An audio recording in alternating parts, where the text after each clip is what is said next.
lot going on, as you've been watching, I'm sure, in the last 24, 48 hours now with Hurricane Melissa moving on to Cuba as we speak. We're tracking with Cody. Meteorologist Cody Matz is here. He's going to join us in just a couple of minutes.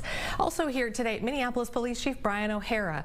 Today, we're going to focus our conversation pretty much solely on federal law enforcement operations, things like ICE, talking about the National Guard as well. So he'll join us here in about 10-15 minutes.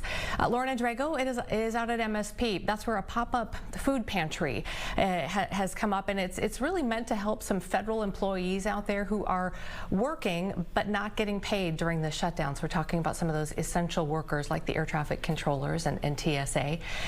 Also, we're going to take you down to Rochester here, I believe at maybe the top of the next hour. One of many food pantries that we've heard from here in Minnesota are preparing for what could be, they anticipate a very, very busy weekend as these federal nutrition funding benefits run out on Saturday. So they posted a photo. The Salvation Army in Rochester, the food shelf there, posted a photo, and it's pretty sobering. So we'll share that with you and have a chat with them as well and see what their needs are specifically. We're watching some press conferences here for you that we're going to take. Gopher football is one of them. I'm not sure if we're going to be able to time it out just right. Sometimes we go and it's an empty podium, but we'll kind of try to sneak over there and take what we can. Also, Kevin O'Connell, live press conference, we will take in full when that happens next hour. And then Ryan, correct me if I'm wrong, but I think that the Vikings just added a Carson Wentz availability here. Is that right? Okay. About 12:20, so that one just snuck in there. So we're gonna work our magic to try to get to that one as well, and take as much of that, if not all of it, as we can. Krispy Kreme lovers, we have a date for you when that friendly location is finally opening up. That just indoor newsroom here today. I know a lot of people have been following that one on social media. And then also next hour, what's it like to run a fair? We're gonna talk with the president of the Anoka County Fair, just recognized nationally for his decades of work behind the scenes. I have a lot of questions. The behind the scenes stuff at fairs is so intriguing to me. So we're going to talk to him as well. And then, of course, today we are also watching the Fed, expecting that lower key interest rate today ahead of what sounds like it could be another move by the end of December to lower the rate again. So a lot to cover here today in the next couple of hours. We do want to begin, though, right off the top here with the very latest on Hurricane Melissa, again, arriving in Cuba overnight. Category 2 storm now. We have some video to show you. Slammed Jamaica, and this is really the focus yesterday. One of the strongest hurricanes on record as it hit Jamaica. So far, at least one death has been reported. And we know that it was about this time yesterday, really 24 hours ago, when we were on live with you, and we showed you that the sustained winds of about 185 miles an hour, more than something like 500,000 people without power right now. And of course, the damage assessments are just starting. And the government, they're hoping to reopen airports. That's a big piece of this tomorrow, helping to bring in relief supplies. You know, it's an island. You need food and water and other supplies. And of course, there are some folks who are there, who were there maybe vacationing and who are there looking to get out and get back home as well. We want to bring in meteorologist Cody Matz, and Ryan, you're keeping an eye on Fox Weather as well to let us know if there's anything that we want to pop in there. But you know, your thoughts here as we are now literally 24 hours out of landfall here in Jamaica. I mean, there's a lot to cover. I have a bunch of thoughts. One of those is just how incredible this whole thing unfolded, and a little shout out to the National Hurricane Center, so that they're the official forecasters for the whole Atlantic. So every country, the U.S., all the Caribbean, we all take advantage of what the National Hurricane Center can forecast. And they were able to put together an astonishingly accurate forecast several days in advance. So the good news here is Jamaica had advance notice. We knew it was going to be slow. It did some meandering. It was stationary for a while, which is bizarre in the land of hurricanes. And then eventually rolled on shore now as unofficially as the strongest, tied for the strongest landfalling hurricane in the Atlantic Basin on record. We say unofficially just because the National Hurricane Center as well as the National Weather Service will go back and look at that and make sure all the data is correct and all that good stuff. And you said something yesterday that was interesting context for me, just thinking about what's hit the U.S. Katrina. You compared it to Katrina. Yeah. What's the comparison there? So this is stronger by just about every metric we have in terms of weather. I think the most digestible one is wind speed, 185 miles an hour at landfall. Katrina was much much lower at landfall specifically, and also central pressure. So we talk about millibars. That's a way to measure central pressure. Pressure, admittedly, is a very complex topic. I took a lot of years of meteorology, and it's a struggle. It's a lot of physical science. But look at it this way. So the lower your pressure, your pressure threshold. So think of the Fahrenheit scale. Yeah. It's kind of arbitrary. You can have negative numbers. You can have positive numbers. Okay. The millibar is a little bit arbitrary as well. But essentially, the low end is about 875 millibars. You can't really get under that. So your low number is 875. Okay. Your high number is like 1,050. There's some wiggle room, but you get the general idea. So the lower the pressure, the stronger the storm. So the lower the pressure, the more wind it takes for the atmosphere to try to counterbalance that. So weather is created because Earth and the atmosphere is trying to balance the temperature across the world. It's never going to be perfect because the sun heats the ground unequally. Yeah. Obviously, the equator gets more heat than the poles, and blah, blah, blah. So when pressure falls, you're funneling that air into the eye of the hurricane. So we had recorded 892 millibars. That was 9 millibars lower than Katrina's peak at 901. So it was stronger millibar-wise. It was stronger in terms of wind speed, average wind speed, and interesting to note, so the hurricane hunters, so they're the plane from the U.S. Air Force that goes in through and through the hurricanes to get data. They send the data back into our computer models. That's how we forecast. Well, they actually went through the hurricane a couple different times, several times as a Category 5. This was the first time that I've ever known that they actually had to circle through the eye a little bit to find a way out. And on their way out, they got hit by turbulence so hard that they had to actually veer off the hurricane and land in their essentially backup landing area. So typically they come back to the U.S. They actually landed in a foreign country for safety's sake. It sounds like sounds like all the personnel are okay. It's a safety precaution. They're checking out the plane to make sure it's okay. But it was just interesting to note that, as far as I know, has never really happened. We're going to pop into Fox Weather, and then I'm going to have you hang on here and be with us on the tail end of this. But let's listen in for just a minute. Sadly, it's for all the reasons that you visit these places. It's beautiful beaches. There's very little elevation in those spots until you get a little ways inland. And then it goes right up to the mountains. Right. You're right. This is the visible satellite imagery. So you're looking at a snapshot right down the eye itself. Okay, when you zoom into it, did you see this stuff when we put it together? Yeah, you stare at the ocean. Look at the color of that sea. I mean, that is a beautiful sea, and then you can see, if you look very closely, I'm just going to draw it in, you can see the whitecaps. You can see swells right there. The satellite technology at this point, amazing. It is stunning, and in this case, it's both scary. Yeah, it's the beauty of nature and the terrifying nature of it. I mean, that's as ugly as it gets for a tropical presentation. Just to put in perspective, if you're looking straight down here, that's a 10-mile wall of cloud, right? Because essentially almost down to the surface of the water. That's 10 miles up. The top of the troposphere is where it fills in, starts getting the cirrus cloud blow off. But you're looking right down a wall of about 10 miles. Yeah. Amazing.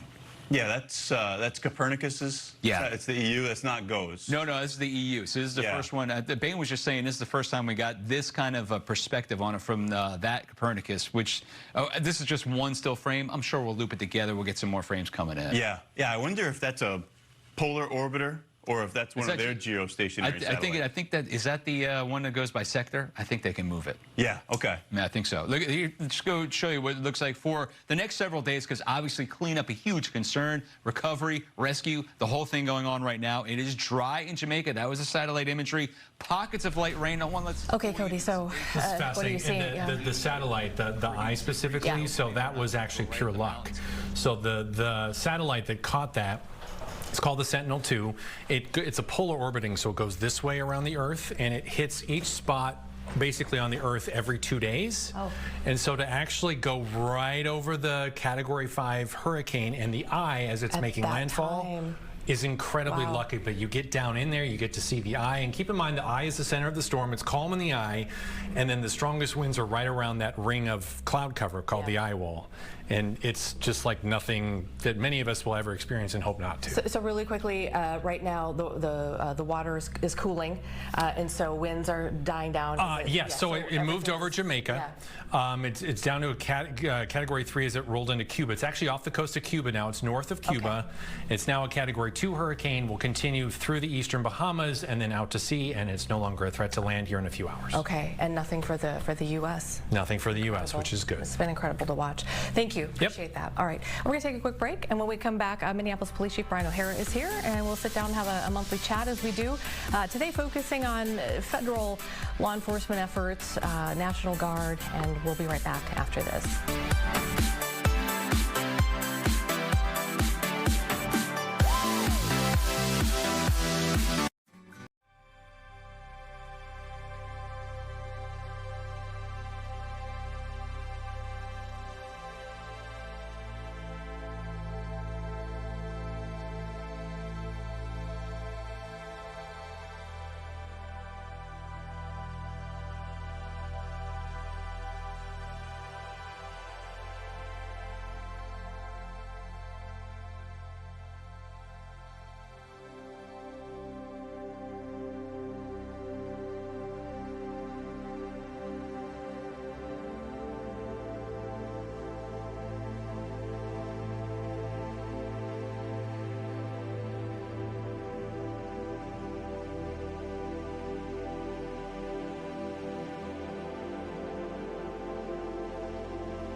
Okay, it is time for our monthly check-in here with Minneapolis Police Chief Brian O'Hara. Thanks for joining us again today. Sure. Appreciate it.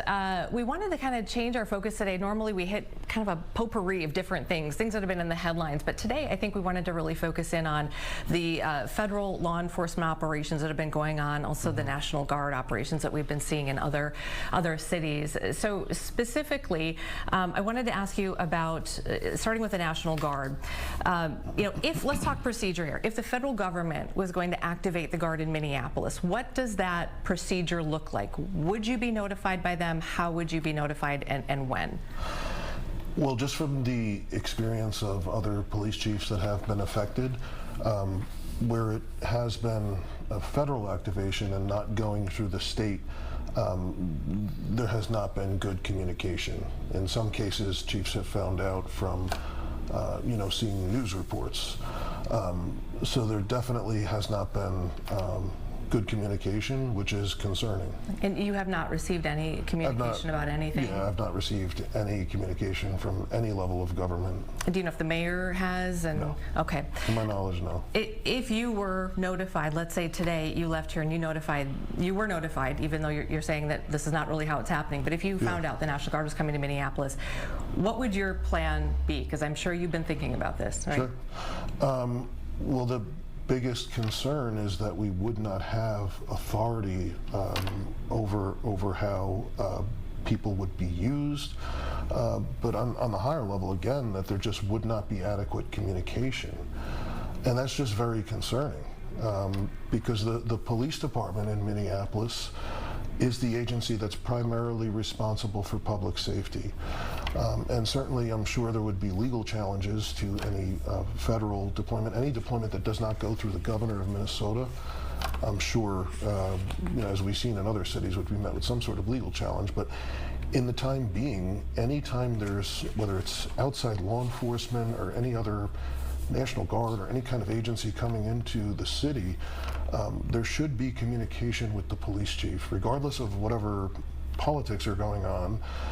And I would hope people would be willing to listen to us, because we are the agency that's responsible for providing public safety. We're the ones that are here day in and day out with our residents. And hopefully we would be in a position to advocate for what would be appropriate and what's not appropriate under the circumstances. I think a lot of the stuff that we've seen nationally, I know from conversations with other chiefs, a lot of the rhetoric and things that have been said that are happening in cities, they're kind of calling each other, because there's stuff being said that's just not true about things happening inside the cities to justify, I think, some of this activity. Yeah, and I think we'll talk specifically about, so I think one of the things you're alluding to is in a couple of the cities, so DC, Memphis specifically, it looks like there's efforts to kind of bring crime down, according to the White House. That's one piece of it. There's also, credible threats, the White House says, at some other places, suburban Chicago and Portland. But speaking specifically about the bringing crime down, right? Because that's kind of going to be under your umbrella. Can I ask you I want to talk about this communication piece of it, because you have said this is really important. Governor J.B. Pritzker was in town with Governor Walz. You may have seen a summit hosted by the Star Tribune where they were asked about this. And what you're saying, I understand. I'm curious how you're navigating. We're seeing leaders, politicians, from blue states saying, we're not getting the communication. At the same time, we're also hearing the same people saying, we're not talking to anybody, we're not helping anybody, right? And you're going to have to, I think J.B. Pritzker said, you're going to have to come through me to get through to Chicago. So when you have, as you said, rhetoric, and you have the politics going on, where does Chief O'Hara sit in the middle of that, and how do you the balance reality that? is the police department is literally the force that's left to be in the middle. That's where we are all the time. We're constantly the agency that is called upon whenever there are disputes to stand in between whatever sides might be literally fighting on the street, and hopefully be on the side of the rule of law, hopefully be on the side of de-escalating, hopefully be on the side of maintaining the peace and protecting our community. You mentioned Washington, D.C., which is a very unique case, because the two cities you mentioned, Memphis and Washington, is in this generic, we're fighting crime idea. Washington, D.C., the federal district, it's very unique into and of itself. There's no governor there, so there is a different authority for use of National Guard than there would be in our city. Memphis, Chief Davis that is there has inserted herself pretty well, I think, in discussions about how the National Guard is being used. The difference in Memphis as compared to what I think the situation would be in Minnesota is you have a governor there that does want the National Guard deployed in the city. So again, the governor still has authority in that case. The other cities, and those are the two cities where we're talking about general crime. Correct. The other cities where this is happening, Los Angeles and Los Angeles County, Portland, Chicago, at least Portland and LA for sure, the justification for the use of Guard and federal troops has been, at least from what we're told, is protecting, federal property, federal facilities. That's the case right now in Portland. And the White House says credible threats have been made, and we have seen attacks as we had in Dallas with a nice facility as well, right? Yeah, at least in Portland, the Portland police, it's my understanding the Portland police have been involved in protecting that facility. And their reports and their information are different from what is being claimed about what is happening outside the facility in Portland. That's my understanding, and that's from my conversations with the chief there.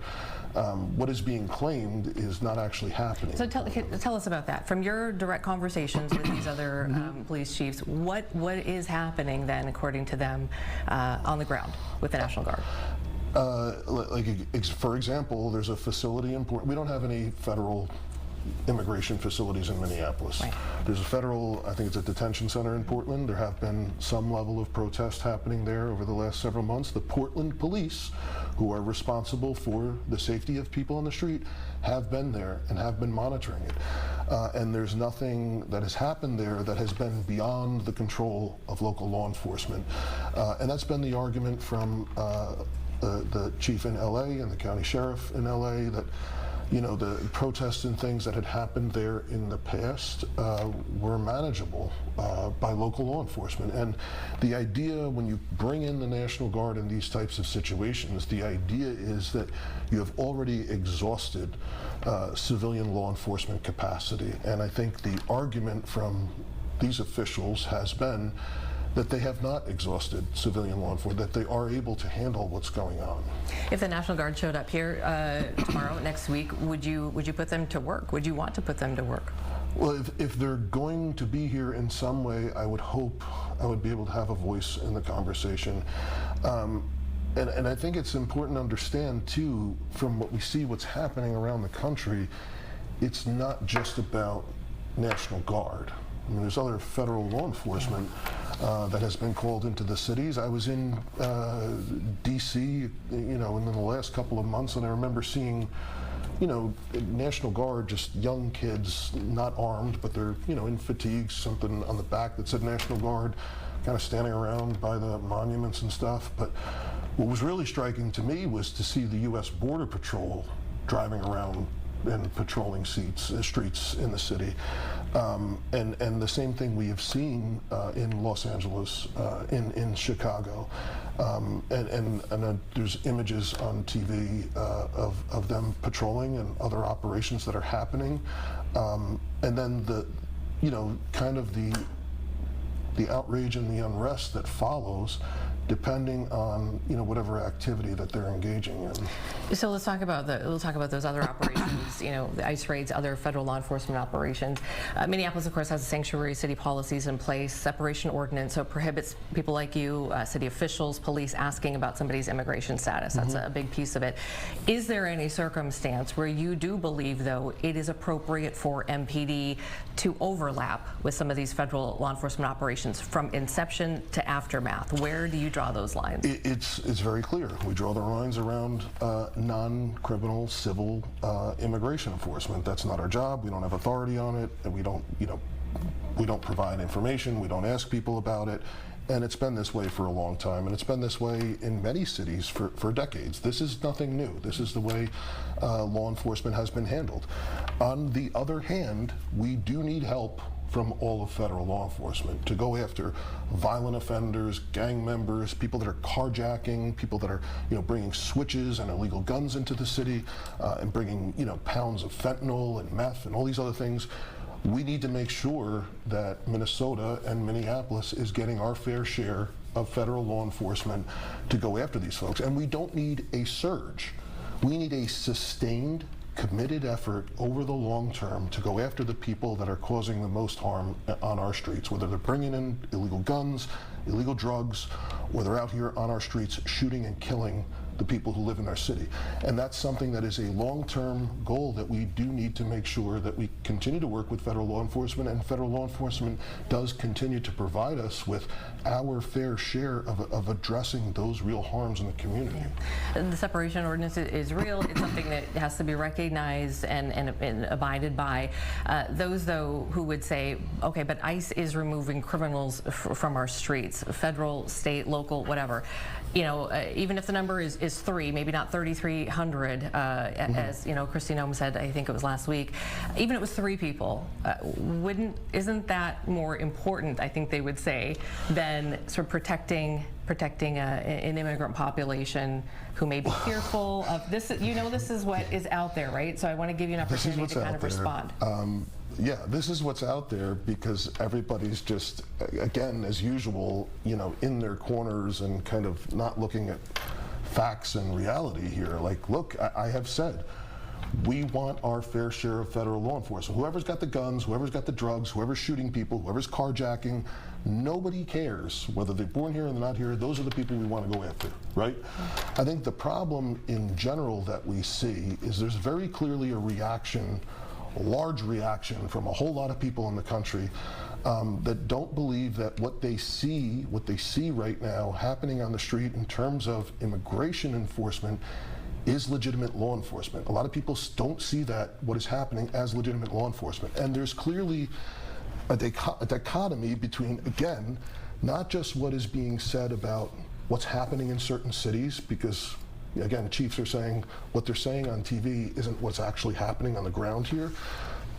But I think also the dichotomy is between we're being told this is just violent offenders, but then people on the street are seeing something different happen. They're seeing, raids, foot chases outside a Home Depot of day laborers, and people, raiding car washes of people that are outside just working and drying the windows. And I think the biggest problem for us is a lot of times people are painting us all the same. All of law enforcement is simply the same. We have done a lot of work in this town over the last few years to try and rebuild the relationship between the police and the community. And I think a collateral issue from all of this stuff is some of the tactics being used are clearly damaging to that effort. And people aren't just looking at it as just law enforcement, they're just federal law enforcement or immigration or ICE. They're looking at all of us, again, in general, are being painted with that broad brush. And I think it kind of harks back to where we used to be in policing. I think, if you look back, years ago, with, I think people were, stuff with stop and frisk and, over policing and over enforcement and broad brush. I think that's what people are reacting a lot of times to what they see happening on the street. We're being told we're only going after, the murderers and the rapists and whatever that are in the country illegally. That's what we are being told. But then what people see is stuff that goes back to like the 90s. They see these quotas. Oh no, we got to get 5,000 people a day. Are you getting 5,000 people a day, or are you getting the rapists and the murderers? Because which one is it? Because if you're just basing stuff in policing off of quotas and not trying to be precise about who you're going after, which is what we are trying to do in the city, there is no doubt that you're going to wind up causing collateral damage and roping up a whole lot of people that are not violent criminals, which again is what you want us to believe is actually happening out here. And I think one of the things that I've seen the White House say about that specifically is that breaking the law is breaking the law, and Sure. Who's to draw that line, right, between not showing up for a court hearing, your visa's expired, or a violent crime. And so I get what you're saying about the messaging, but I'm not debating that. Yeah. But if that's what you're doing, just be honest with it. And that's got nothing to do with us. Again, we have nothing to do with and no interest, and we frankly just don't have the time or the people to be doing things outside of our scope. We don't have the authority, the power to engage in any of that, and we have no interest in it. But again, I think a lot of the things that we see happening in these cities with people reacting so badly to us because they see this as not being legitimate. I think a lot of people think they're being lied to. And again, it's being carried out in a way that I think is both, it's unsafe for the law enforcement officers that are involved, and it's generating a whole lot of backlash against law enforcement in general, which is just not good, and it's detrimental to the work that we are trying to do here. And would you say, coming back to that communication piece, which is really the core here, would you say that it's fair to say that the rhetoric and the perceptions that are being built out there in the media and through politics it's political, and it's happening from both sides? Is that fair to say? Yeah.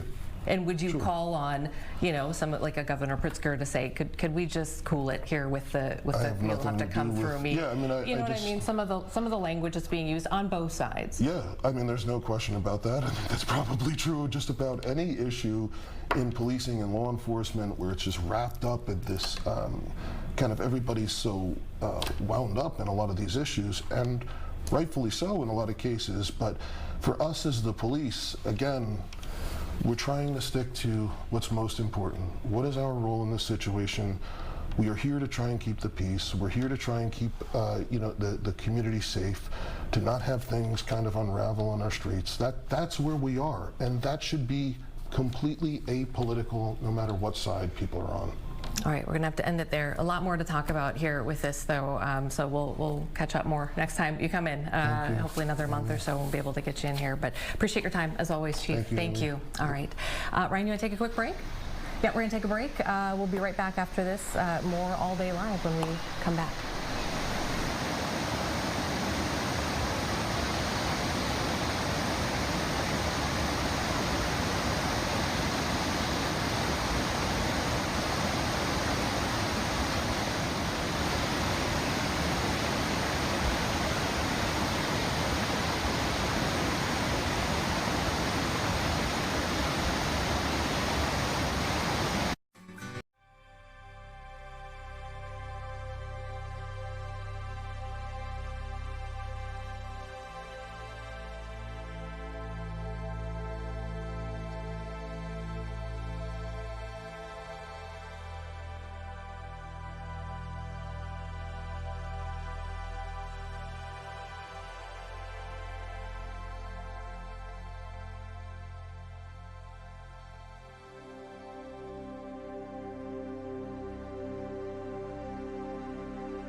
All right, welcome back to All Day Live. Government shutdown, day 29. First fully missed paycheck here for essential federal workers. So these are the workers who have to had to keep showing up even though they're not getting paid. Their check a couple of weeks ago had kind of a half. It was a partial paycheck because it straddled the shutdown.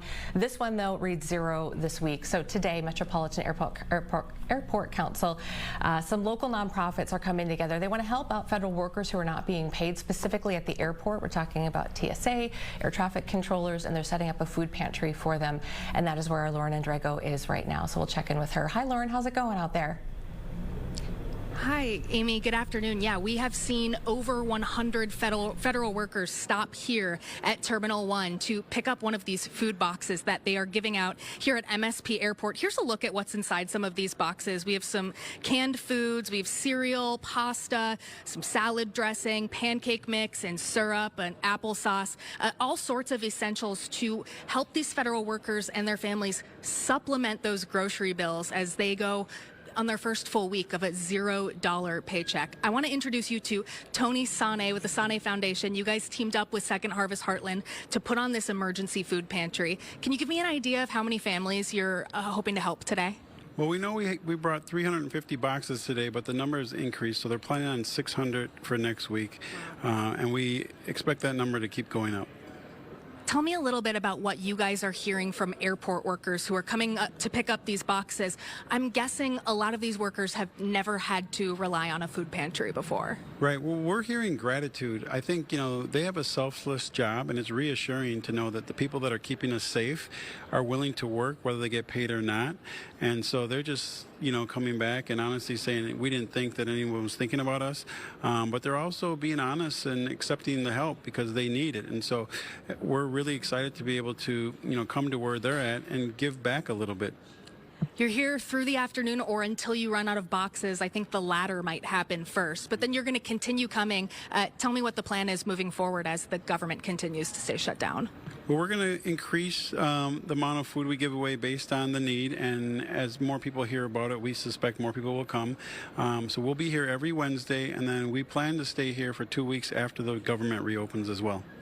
A lot of people are feeling the stress right now. Folks on SNAP benefits, federal workers who aren't getting paid. What is your advice to folks who might be feeling that food insecurity for the first time as for resources that are available to them? I would say, look online. If you need support, the Sana Foundation can support you. Second Harvest has a lot of partners that can point you in the right direction. I'd say this is not the time to be stubborn. We are here. We're built to be responsive, and one of the hardest things is to ask for help, but there's 180,000 children that are going to go without food. So as parents, we need to put our kids first and go get the help to make sure that our kids have what they need to stay healthy and strong, so we have a better community. Tony, thank you so much for your time. Appreciate you being here and what you guys are doing today. Thank you so much. Thank you. You heard him, Amy. They are going to figure out what the need is this week and reassess going forward. We don't have an exact figure on how many workers are being impacted. Mac was not able to give us the numbers of how many folks are working here without a paycheck or how many people have called in sick here among the TSA workers and the air traffic controllers at MSP. We know there are a couple hundred in each group, so certainly a lot of people impacted.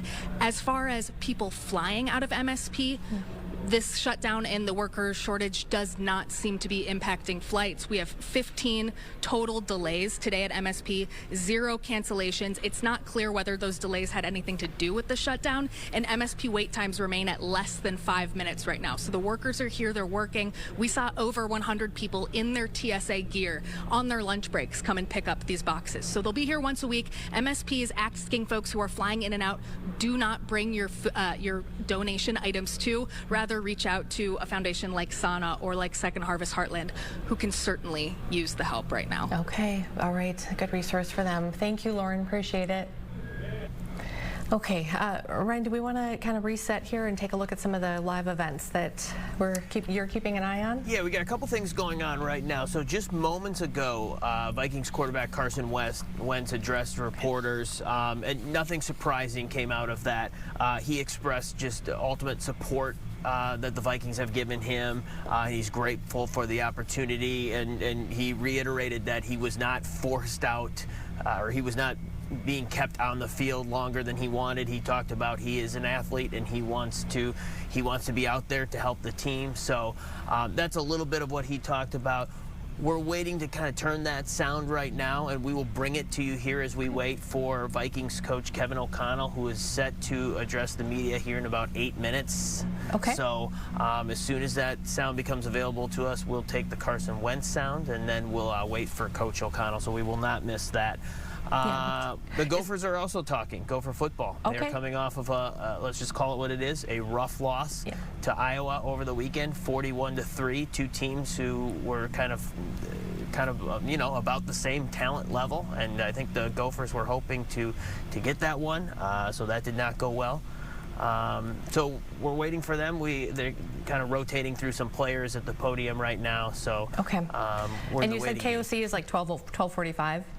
Correct. Okay. Kevin O'Connell is supposed to address the media at 12:45. He's usually pretty on time. Okay. So. And the Carson Wentz thing, that kind of popped up last minute, right? I don't feel like that was on the schedule yesterday. Yeah, he was not on the schedule, and the Vikings decided to make him available here before Coach speaks. And probably answer some of those questions Coach knew he was probably going to be asked. Absolutely. And he addressed it. He met with reporters for about 10 minutes, and he also talked a little bit about his wife is expected to give birth to his 4th child too. So he's waiting for that. He's going to undergo shoulder surgery. So, but yes, he expressed a lot of support the Vikings had given him, and he was grateful for this opportunity. Yeah, it was interesting talking with his old NDSU QB coach, Coach Hedberg yesterday, Randy Hedberg, who knows him really well, and said, this isn't the last of him. He wants to, after the baby, he'll probably have surgery and then hopes to keep playing some way, somehow. So, of course, we wish him the absolute best, in his recovery and hopefully his future, too. So. All right, we'll watch those things, and then also just kind of, I know we're still keeping an eye on Hurricane Melissa, as it's now kind of, I think Cody said, moving off of Cuba. He's going to join us. Cody will join us again at the beginning of next hour to go through the very latest on that, and then also we'll touch on our forecast, including that Halloween forecast, which you might be kind of seeing headlines or looking at, you know, oh, it's going to be wet. It's going to be. Cody's kind of describing it a little bit more in detail as to what we can expect on Halloween as well. So a lot coming up next hour too. Do you want to take a quick break, or do you want to kind of hang on for a little bit and see if we can't catch? Let's hang on for a little bit here. You know what? Actually, I've got even a better idea. This sound that I was trying to paraphrase from Carson Wentz. Let's go to that right now. Okay. Let's take that. Leo says, "Hang on. I got a little bit." I got a little bit jumpy there. I saw it. We wait for Leo. When Leo says green light, then we green light it. Until then, we just hang. We just kind of. I'm very excited for it. I'm very excited. Well, you did a very good job paraphrasing, but yeah, it'll be nice to hear from him as well. Yeah, I think we've been waiting to kind of hear. You know, fans saw one thing, but we obviously do not have access to inside the locker room during the game or after the game, so we don't know what's going through the minds of these players and these coaches. But we saw a very injured Carson Wentz, and we also were looking at the scoreboard, and. So, yeah, Coach Hedberg brought that up yesterday as well. You know, said at some point, you know, and you rely on the medical staff and things like that. But you know, just like concussion protocol, at some point you have to kind of step in and say, you know. And I'm not saying the Vikings needed to do that. I'm just saying that that's kind of the protocol, right? Is whenever there are injuries, there's not just one person usually deciding where to go from there. Although it does ultimately rest on probably at least one or two people. But and there's no athlete that wants to be taken out of a game. Yeah, no, you know, I don't think you'll ever hear. Game, much less, you know, nobody wants to be taken out of the game. And if Carson feels like he can still help the team score, then he's going to want to be out there. And in the moment too, I mean, I've never been injured that badly, but you know, from people who, you know, there's an adrenaline that kind of is pushing you at that moment, and you're just like, no, I got this, even though your arm's like falling off, and you know, there's so much in that moment that it's so easy for everybody, you know, including us, to Monday morning quarterback this thing and say, well, coulda, woulda, shoulda. And there are some obvious and fair questions that need to be asked. Don't get me wrong, but also, you know, there's just a lot of play here, things we don't even know about probably. Credit to him. I stubbed my toe the other night and I was out for hours. I had to sit down. Oh man. So, you know what, Amy, let's just, while we wait for things, let's take that break, Leo, if we could, and we'll come back here with hopefully. Yeah, Carson Wentz after this. Stay with us. All Day Live continues.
All right, Ryan, we're back, and instead of maybe playing out some of that Carson Wentz sound, we're just going to hang tight, right?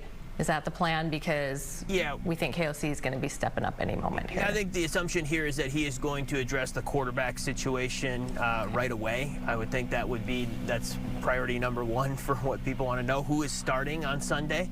I think we think that will be J.J. McCarthy. And a big game, Amy. It's against Detroit, too. So, you know. Is this one in Detroit? It is, right? Or is it at home? I believe it. I'll have to check on it. Hold on. I'm getting on my... But either way, going to be a very difficult game, as you know. The Lions are the Lions, and the Vikings can't. It is in Detroit. The game is in Detroit. 5-2, the Lions. So. Okay. Alrighty. Just really quickly here, I'm just kind of going through some notes.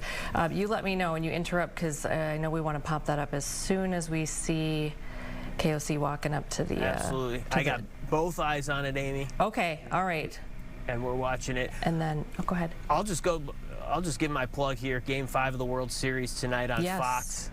We are now in a best-of-3 situation with Toronto winning last night. How about last night, huh? How about that? You know, the Blue Jays, they suffered that defeat in an 18-inning game where they lost to the Freddie Freeman walk-off home run, but they bounced back. They got a strong pitching performance from Shane Bieber last night, who outdueled Shohei Ohtani, who started for the Dodgers. So, but now here we are, Game 5 in Los Angeles before the series shifts back to Toronto, Ontario over the weekend for Game 6 and possibly a Game 7.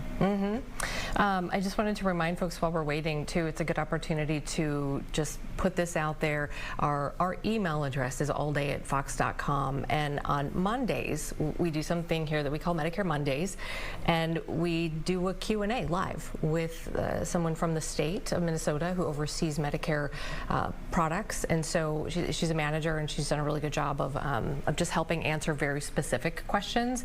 So it's a really good resource, allday@fox.com. If you want to put in the subject line Medicare question or something along those lines, we'll separate it out and hopefully get those questions answered on Mondays. We're going to keep doing it for indefinitely, really, because there's so much to know here, specifically with these Medicare Advantage plans that, as many of you know, are going away for many people. If you have UCare, your Medicare Advantage plan, if you have one, is completely going away in the new year.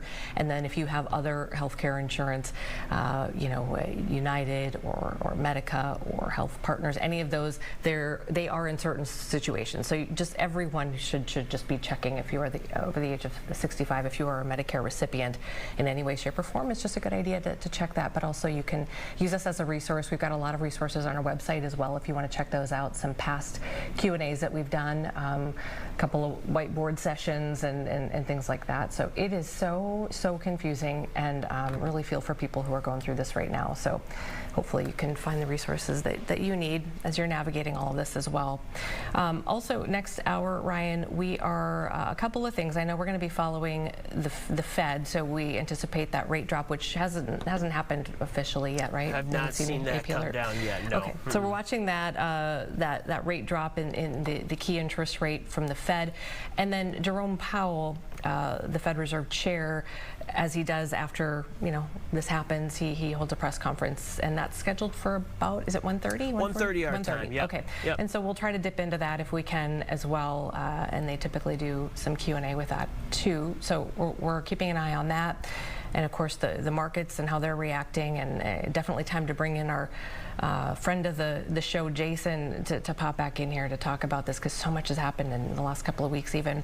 Also next hour, I love the slug in here. It's how to run a county fair. And really, when we saw this, it was like, this is the greatest opportunity to get into the mind of somebody who for decades has been, you know, working behind the scenes tirelessly at different levels to make a county fair what we all love about it. It's just special, right? And so the president of the Anoka County Fair is going to be joining us toward the end in like an hour or so from now to just kind of give us a sneak peek at what it takes. And the reason that we're going to be talking to Michael is because he actually was just recognized nationally as somebody who has, you know, been doing this kind of work and making pretty big strides in that industry. So where would you start if you were in charge of whatever county fair? what would be the first thing you would reach out? I'd make it free for everybody. I I'd make love everything free. I love it. And I'd be out of business in about 5 minutes. Yeah.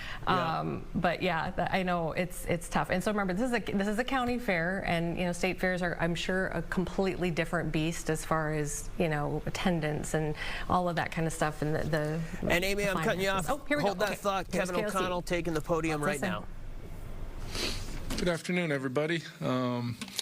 Big week for our team. Obviously, going to have a critical stretch, 8 straight weeks where we'll have Sunday games, allowing our team to have full good weeks of preparation, and obviously an NFC North game on the road. We're 1-0 this year in the NFC North. We've got to try to compete like crazy in a really talented division and tough place to go play.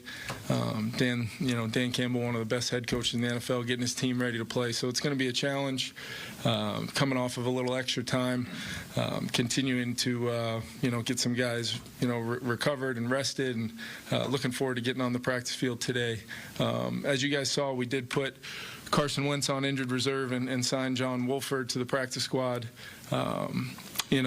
Carson is just, he's been, everything we had hoped and more when he arrived, from a veteran experience guy that, clearly loves football, loves everything about, what he's joined here in Minnesota, and it's been fun. Coaching Carson, can't say enough about his just desire to compete and play and try to take advantage of the opportunity that he had to help us win, and he did that twice and played some really good football for us throughout, with so many things happening to our team and being kind of a steady force during that time. Just want to commend him for that, and he's going to get fixed up. Also have his baby girl, and still be around our quarterback room and be around our young guys in that room, as a real foundational piece in that room, with all his experiences to go along with it. But JJ McCarthy will have a full week of preparation.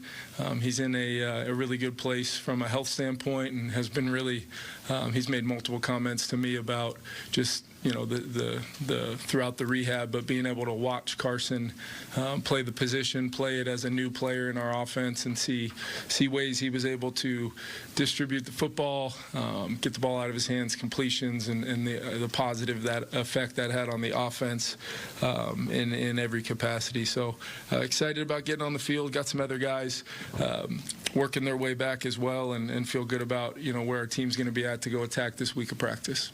Open it up to you guys.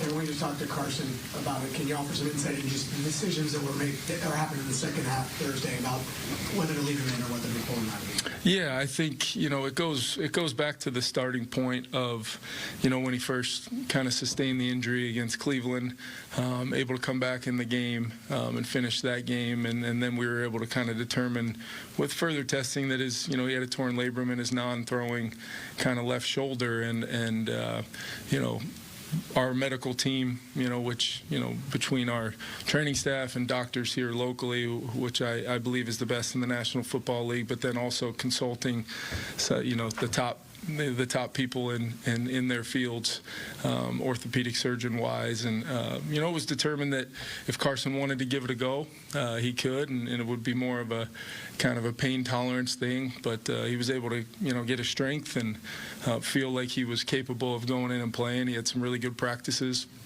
and we felt encouraged by giving Carson the opportunity to kind of make the call and then commit to it, and he did that, and just the competitiveness and the ability to what he showed his teammates, and a lot of things about loving football and competing and trying to leave it all out there for your team. As a coach, you want to give players the opportunity to do that, but always after you consult with the medical staff, and that consultation has to begin and start with the player and the medical staff. And as a coach, you have to allow that to happen before you're a part of the conversations at all. And then the conversations are purely, in what's in the best interest of the player. And at that point, Carson thought what was in the best interest of him was getting to play football and quarterback for the Minnesota Vikings, and felt equipped and capable to do that.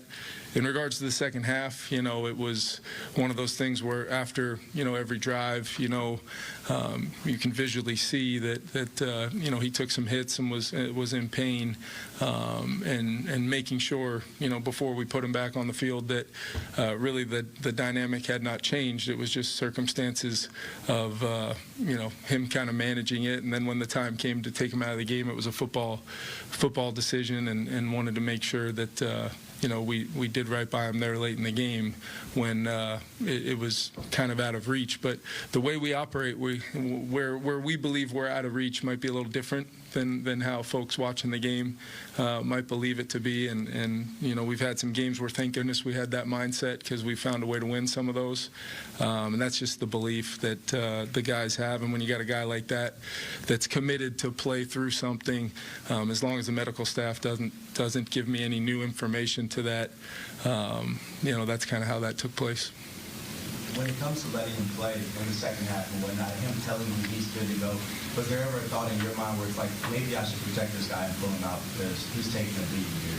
Yeah, I think, once again, like there is a level as the coach where your responsibility, as much as I care for these players and the relationships that I've built with these players, that's always there, for sure. But at the same time, I think it's, if the medical staff is giving you information and the player is giving you information to kind of confirm that, it becomes a football decision at that point, to go along with what's in the best interest of the health of the player. And when he's deemed to be really, we went into this thing knowing it was kind of a pain tolerance situation, and he would be able to play through it and not make it worse until he inevitably had to, make the decision that we met and talked about to get the surgery.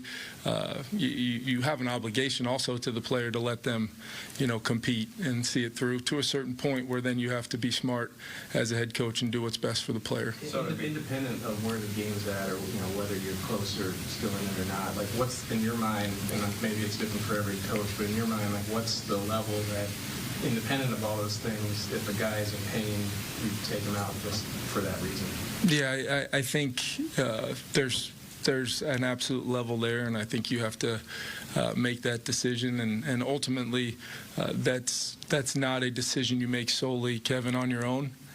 It comes with a lot more, people from a lot more people with expertise, and can then ultimately, when you ask a player, like, can you still go? Is it can you go out there and play? And they said absolutely nothing's changed. It's just, I can still go. You then have to make the decision, as the head coach, and that's my responsibility. But you're seeing him, like, I don't know how much you can see from the side. You referenced that people on the sidelines can't always see what the TV copy shows, but yeah, seeing the expressions on his face. No, I mean that's, I know the TV copies, especially in those games where there's they see everything. You're trying to.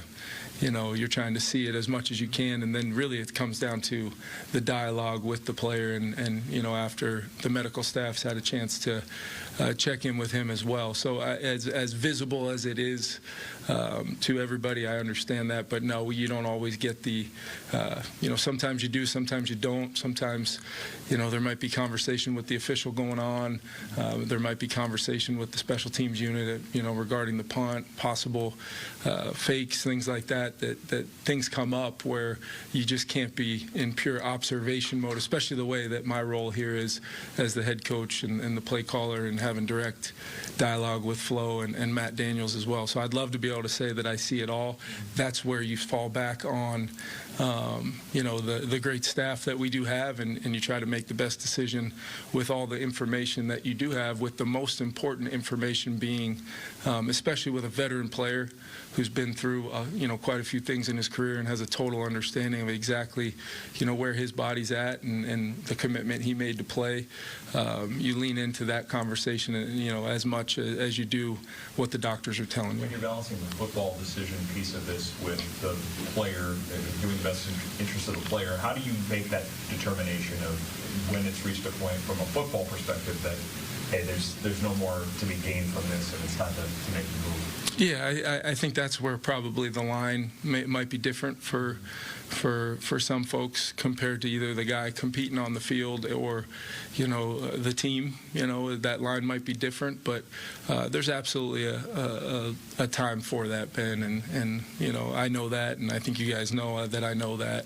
I think, in this circumstance, we managed, the injury with, as much communication as possible, as much information gathering as possible, as much dialogue with the player to make sure that everybody knew exactly, what the situation was, and he had played in a game against the Eagles and kind of, played the whole game and really had no significant issues. So it was a circumstance of he took some hits in that game as well, and might have had some similar reactions like a lot of guys do when they take some of those hits. That's part of playing the quarterback position, and unfortunately with some of the circumstances we've had with our offense, that's become far too normal, and we've got to continue to work to rectify those things and also get as healthy as we can at certain spots. So definitely something that from a standpoint of managing injuries,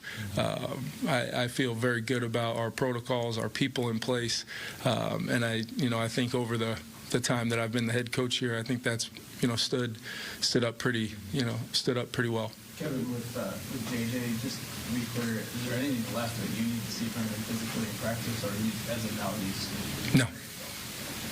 Kevin, just going back to Thursday night, knowing Carson's situation and knowing that you don't want to put Max in a suboptimal spot, was there ever a thought to adding another quarterback who might be more capable in that position?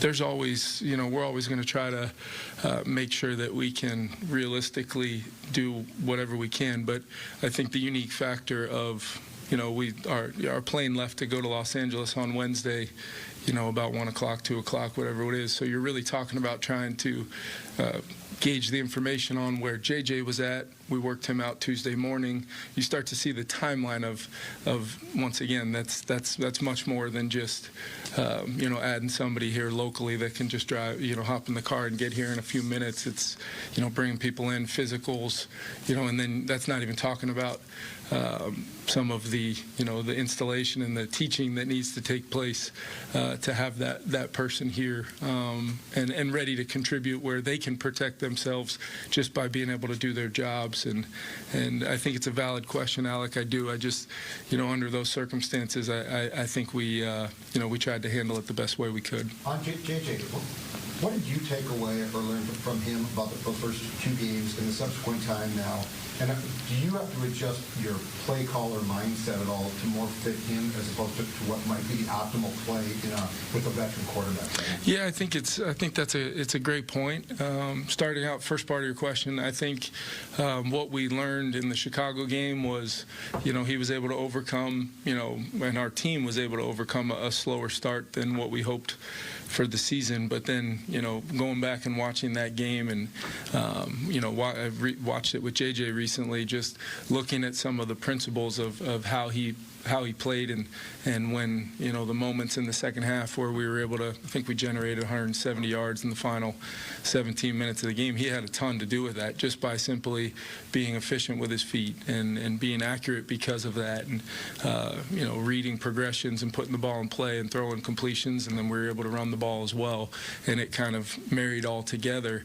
I do think there was, some unique circumstances with that second game. I've said that before, against Atlanta, from his family circumstances of being blessed with a child that week and missing some practice time. As a matter of fact, almost all of it, besides that Friday practice, which, as you guys know, is just not the significant amount of preparation time that you're looking for a young quarterback to then go out and take that practice preparation to the game.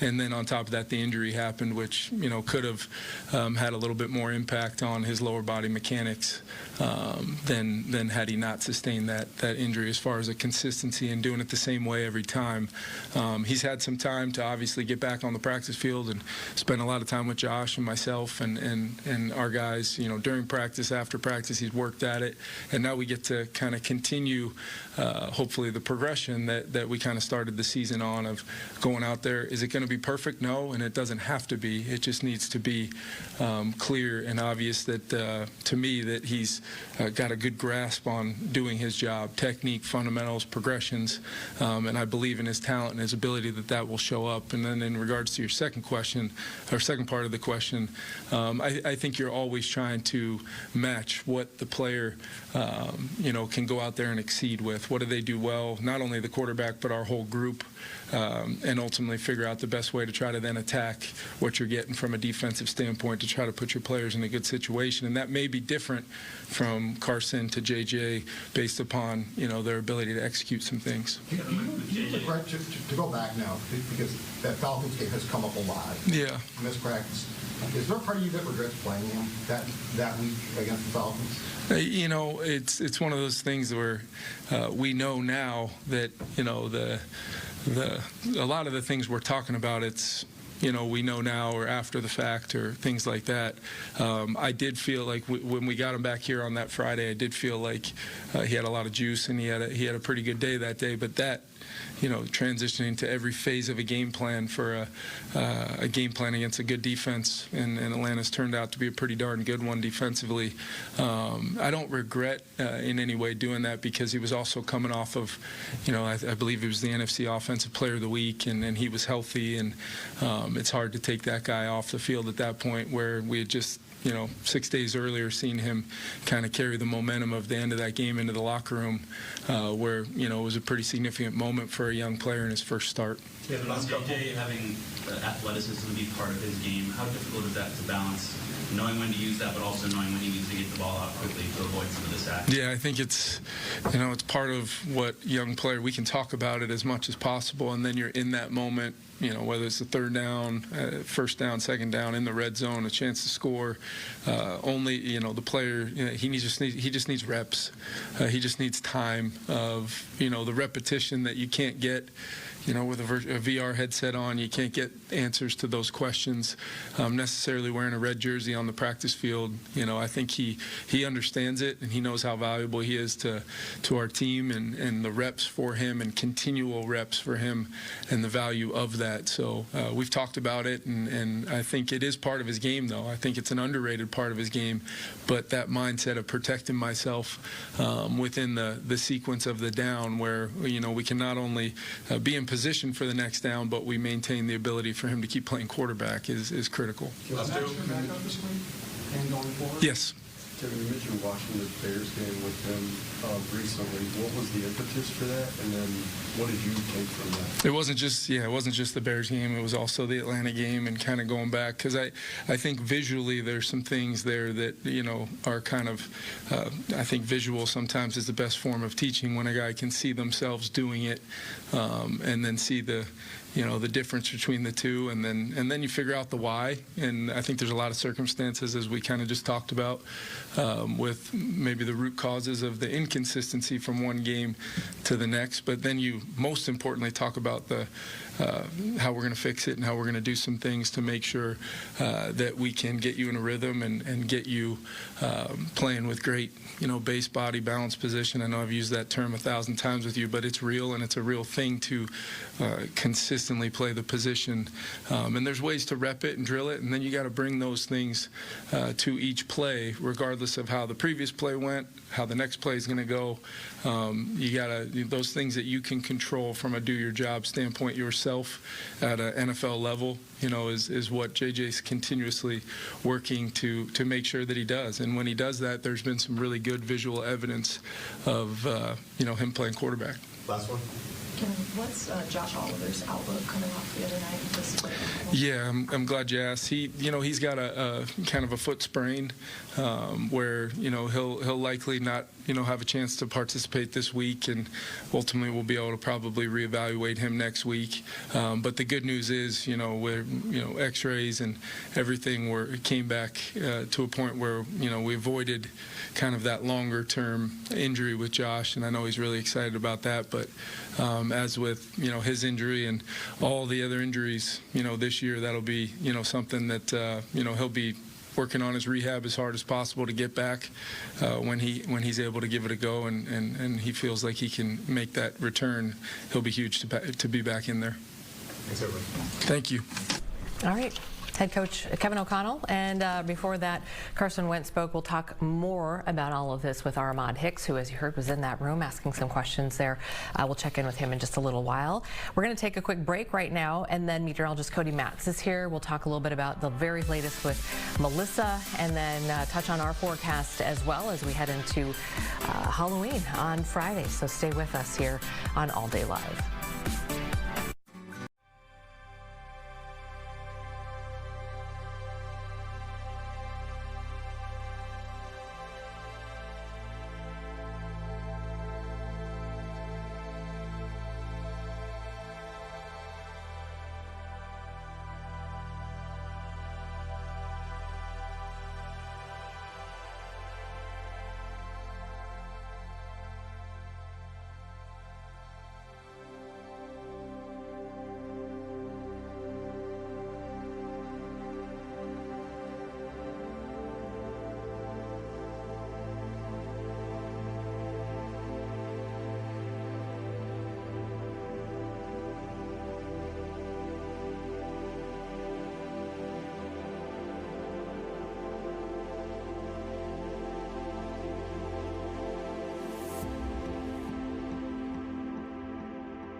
Welcome back to All Day Live. We continue our coverage here with something that a lot of people are talking about this week as the government shutdown continues. And one of the things that caught our eye this morning was a photo that we'll show you here in just a minute. But we want to talk about the need that some of the local, and I say local, anywhere really, in Minnesota, in the Midwest, the food shelf donations are there's a concern this weekend that things could be drying up a little bit because certain federal funding for certain programs is going to run out as of Saturday. So we wanted to bring in a guest to talk a little bit more about this, and it's Lieutenant Adam Hines, who's representing the Salvation Army. Thanks for joining us, Lieutenant. Yeah, it's great to be here. Thanks for having me. Yeah, so first and foremost, I guess we saw a photo that I think we can show right now that kind of caught our eye that was posted by the Salvation Army. Explain to us what we're seeing here.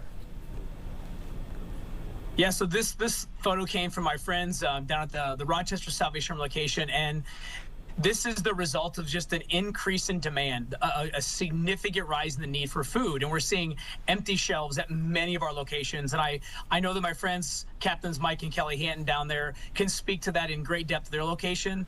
And we're seeing this result of just a high need for food in our communities.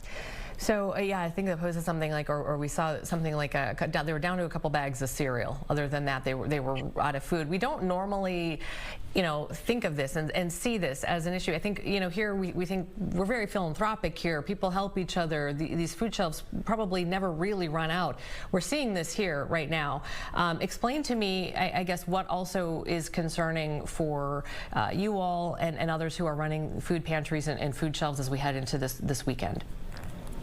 Yeah, and I think I speak on behalf of all of us in the Salvation Army, but in terms of community partnerships as well, is that we are seeing such an increase in demand on our food shelves that we're experiencing a little bit of uncertainty.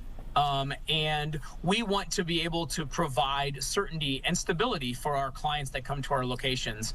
And so this increase in demand and need has put a strain on us, but we also recognize that we are going to continue to do what we can do to meet human needs in Jesus' name without discrimination.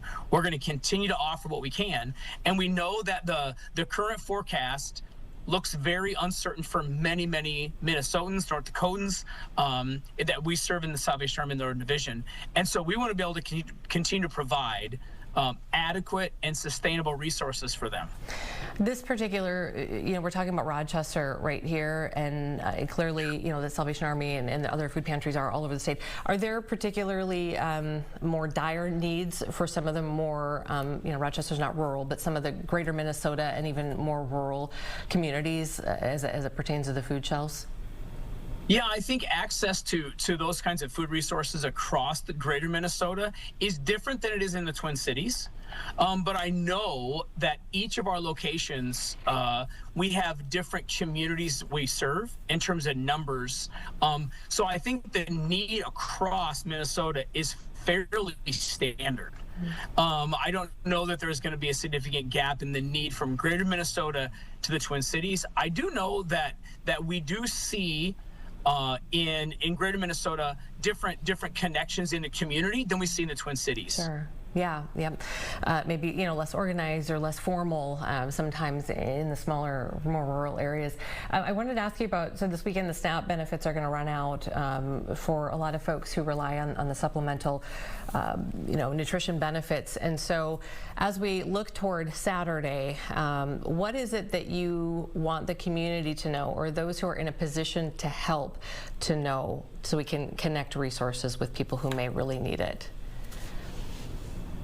Yeah, absolutely. The suspension of those SNAP benefits, we certainly understand, is going to impact a number of Minnesotans, probably in the tens of thousands or greater at this point. So a couple things we want the community to know. Number one is that we are always looking for establishing and maintaining community partnerships. We're able at the Salvation Army to take $1 or dollars and extend them in ways that maybe just individuals can't on their own, because of our relationship with many of our community partners, and especially in the food shelf community. So we welcome those financial donations that we can use to extend services. People can go to salvationarmynorth.org and they can find ways to donate. That's number one. Number two is we also welcome those in-person conversations. Stop into your local Salvation Army, your local food shelf, and find out what are some of the specific needs that they have. They're not all the same at every location. And those personal relationships also go a long ways to helping see and understand what it really feels like to be in those moments, in those locations that provide services. And then the other thing too is, we're coming into our busy fundraising season at Red Kettles. And it's an opportunity to connect the way that ringing bells connects to this time of the year as well. So we don't want to disconnect that reality for people. But because the need is so great, we want to establish as many community partnerships as we can, so we can be a certain and trusted place for people to come and find those resources like food that they're in need of. With this specific situation coming up this weekend, what is the most direct and immediate, efficient, fastest way for people to help? Is it to, obviously the financial donations throughout the year as you're talking about, but let's say in the next 24 to 48 hours, I want to try to help out. Should I be bringing food to a local pantry? Should I be donating money? Like, what's going to be the most impactful? Yeah, both of those things are very impactful. Every food shelf runs a little bit differently in terms of operations. So local donations of food, in an immediate way, you drop off a box of food. Those things can then go immediately on the shelf. It's a very encouraged way for folks in the community to be connected. And then those financial donations, as I said, we order food from some depositories and things like that through greater food shelf, I'm trying to think of the word, connections or organizations, so we can order food in greater quantity. So both of those options are great options for our community to offer assistance to us at the Salvation Army. And just really quickly, remind us the types of things that are most in need and in demand and that people don't always maybe think of. Yeah, so there's a couple things. Certainly, shelf-stable goods are always an option. You know, the goods on the shelves in cans and varieties like that. Hygiene items also become something of a high need during this time. As people are looking to get food at the store and they don't always find it, they've got to cut something else. And so hygiene items can be very impactful on our food shelves as well. Bread and produce items are certainly key. To helping families find sustainable ways to continue their day-to-day menu planning, etc. So those are some options for donations as well. Okay. Yeah, regardless of what's happening this weekend, it's really hard to see a picture like that and see that there's nothing there for anybody. So definitely thank you for your time today in sharing that with us, and we'll keep talking about it here even through whatever happens this weekend with SNAP. We'll keep talking about it, especially as we head into the holidays. So appreciate your time, Lieutenant. Awesome. Thank you, guys. Okay. Have a great day. Take care. Okay, well, let's talk now about the big story that we've been following and tracking. Of course, Hurricane Melissa. And when I say we, I mean people like Cody who have been tracking this. Ross, thanks very much. And just saying goodbye to our guests there. So, Cody, tell us a little bit about, I know you've had some time since we last talked here, about an hour ago, to take a look at where we are right now with Melissa. So where we are right now, Melissa is down to a Category 2. It is northeast of Cuba, so it's moved over Jamaica as a Category 5 yesterday, made landfall as a Category 3 in the eastern side of Cuba late last night, early this morning. It's passed over Cuba now, and now it's headed through the eastern Bahamas. About 100-mile-an-hour sustained winds as it slowly weakens to the north and east. It will stay outside of the U.S., which is good. Should just miss Bermuda, although Bermuda will get some wind and rain. But essentially, once we get through the next few hours, no additional threat to land, which is good. Okay, and damages, deaths, all of these things are just starting. Damage is coming in, and this is hard, and this is the hard part. So there's kind of like two sides to a hurricane. Many of us see the first side, the obvious, of, hey, the hurricane's passing by, you get 100-mile-an-hour winds or more, you get all the heavy rain and all of the damage. And then we start to see some of the video from the damage. And then really it's twofold in terms of disaster. You have the immediate threat, which obviously 100-mile-an-hour winds can kill people. The heavy rain can kill people. But then you have, once that goes by, you have the calm after the storm. And then, the folks that have, built up on water, built up on food, well, then you have 4, 5, 6, 7, 8 days, later, and suddenly their food source is gone, their water source is gone. And so you have kind of the secondary disaster several days later of, where do these folks now get clean water? Where do they get food? Where do they get all of their resources? And so we're transitioning from the obvious impact to the non-obvious impact as we move forward. Have they opened up the airports yet, or what are we at with what's interesting to note, and I was actually just looking at this on some of my social media, is I was actually following, I want to make sure I get this right, the Minister of Energy and Telecommunications as well as Transport for the city of Portland, Jamaica, essentially one of the suburbs, so to speak, of Kingston. So the main hub and where the largest city is in southeastern Jamaica. And he was actually just posting the fact that it looks like Kingston airport infrastructure has actually gotten out of this storm in relatively decent shape. He doesn't put a specific timeline on it, but he says they're basically working around the clock to get the airport open, and it could actually open as early as tomorrow. Now, that is optimistic estimates, but the sheer fact that, so the Kingston airport is essentially on a little island just outside of Kingston. There's one road in, one road out. Oh, wow. But it actually looks like the road is in decent shape. So they may be able to open that airport. Now, you talk about the resort areas, which are different. That's the west side of Jamaica. West side of Jamaica, there hasn't been a lot of video outside of that area, which is not a good sign. Means that the infrastructure's taken a big hit. That's where it made landfall. That's where there are 150+ mile-an-hour winds. Montego Bay, where a lot of us Minnesotans will vacation, there's been some sparse video out of there. It doesn't look good. A Jamaican minister, just to see, so 25,000 international visitors accounted for in Jamaica. So that was a statement that was put out by the government. That's good. So that is good. But yes, and hopefully on that Kingston side, if they can get supplies in via that side of things, hopefully they can start to get help to people. And that's one of the biggest things. Right? Yes, and honestly, it's just kind of the infrastructure thing. So obviously, the most folks, locals, live in Kingston. Yeah. Getting supplies in and out from the east side to the west side is going to be really tough. I know a lot of Minnesotans vacation there. If you have plans, don't cancel anything, but just be aware that a cancellation or some sort of delay or some sort of maneuvering may be needed even in the next several weeks and several months. Okay. Unofficial death counts right now, but dozens is what's being reported, including in Haiti. 70% of Jamaica lost power. 3 babies were born in Jamaica, according to the ministry as well. So, so good on them for just, managing this and hospitals and all of that. But incredible. I'm sure the stories will continue to come out. Yeah, and just as of note, 2 quick things. Yeah. If you look at social media, be very careful of what looks real. Yeah. There's a lot of AI video. We've seen the AI tornadoes. There's now AI hurricane video. Anything with a shark on land is wrong. That's AI. So just be aware of where you're getting your information. But also make note of some of the initial video you're like, oh, well, that doesn't look that bad.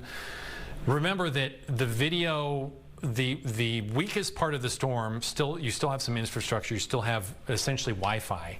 So that video is going to come out first. Yeah. It's the video that comes out 2 and 3 days from now that we're waiting to kind of hear from because all that infrastructure has been destroyed. There's actually a hurricane hunter named Josh Morgan who hasn't been heard from. Now, down the pipeline, it says that he's okay, but he posts a lot on social media. He hasn't posted since 10:30 yesterday. Jeez. He was right near the landfall of of Melissa, so that's just a sign that the infrastructure isn't there. There may be a lot of cutoff folks in western portions of Jamaica, so we're going to hear more as the days unfold. Okay, we'll keep following today. Thanks for that update. Yeah. Appreciate it very much.